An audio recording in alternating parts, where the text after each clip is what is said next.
이번엔 중앙재난대책안전본부 연결하겠습니다. 이번 집중호우로 큰 피해를 입은 충청과 경기 지역이 특별재난지역으로 선포될 것으로 보이는데요. 민정희 기자, 밤사이 비가 더 많이 내릴 것으로 예보돼 있는데 혹시 인명피해가 더 늘지는 않았는지 걱정됩니다. 네, 어젯밤 10시 반 기준으로 나온 중대본 공식 집계를 보면 지난 1일부터 숨진 사람은 15명, 실종자는 11명입니다.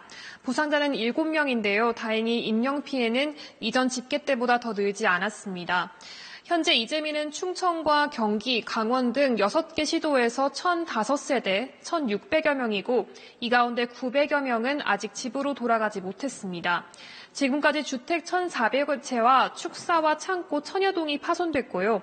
도로와 교량 1,000여 곳, 농경지 8,000여 헥타르가 피해를 본 것으로 집계되고 있습니다. 피해 시설 10곳 가운데 6곳 정도는 현재 응급 복구가 끝났습니다. 정부가 특별재난지역 선포를 검토하고 있죠. 오늘이라도 가능할까요? 네, 정부가 이르면 오늘 충북과 경기, 충남 지역에 대한 특별재난지역 선포를 할 것으로 보입니다. 앞서 어제 오전 정세균 국무총리가 중대본 회의를 주재하면서 이 해당 지역에 대한 특별재난지역 선포 건의를 신속하게 검토하라고 지시했는데요. 특별재난지역을 선포하려면 일단 피해 규모부터 파악해야 합니다. 자연재난으로 국고지원 대상 피해 기준 금액을 2.5배 초과한 피해가 발생하면 특별재난지역으로 선포할 수 있습니다. 피해 조사와 분석이 마무리되면 선포 시점이 결정될 것으로 보입니다.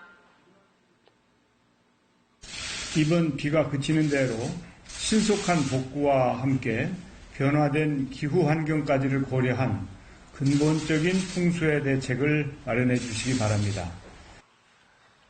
특별재난지역이 되면 해당 지역 주민들에게 아무래도 도움이 되겠죠? 네, 그렇습니다. 가장 중요한 점은 이재민 구호와 피해 복구에 중앙정부의 예산을 쓸 수 있다는 겁니다. 시설 복구같이 지자체의 힘만으로는 버거운 일에 정부의 도움을 받을 수 있습니다. 또 관련 규정을 보면 주민들 생활 안정을 위한 대출이나 이자 감면도 가능하고요. 세금을 줄여주거나 연기해주는 등 여러 가지 지원이 있을 수 있습니다. 지금까지 중앙재난안전대책본부에서 KBS 뉴스 민정입니다.